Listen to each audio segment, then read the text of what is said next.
Welcome to the last breakfast. Please enjoy the video. You begin by confirming prerequisites. You have management access and power to the camera system. First, open the camera console and verify each camera ID and battery or power percent. Once done, enable quad view for simultaneous monitoring. This gives you quick awareness.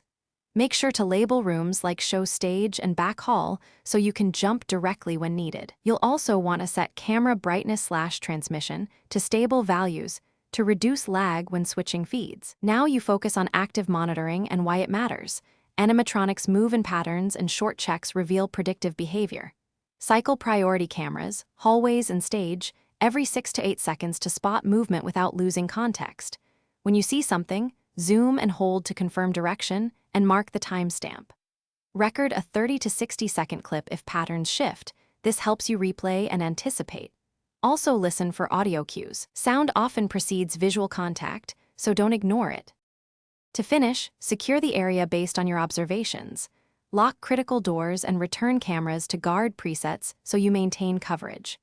Save incident logs with timestamps and clip ID for future analysis or escalation. Make sure to cycle back through all cameras once more to confirm no missed movement. If a camera feed lags or drops, switch it to lower resolution, reset that camera's connection, and reboot it. This usually restores real-time monitoring without losing recent recordings.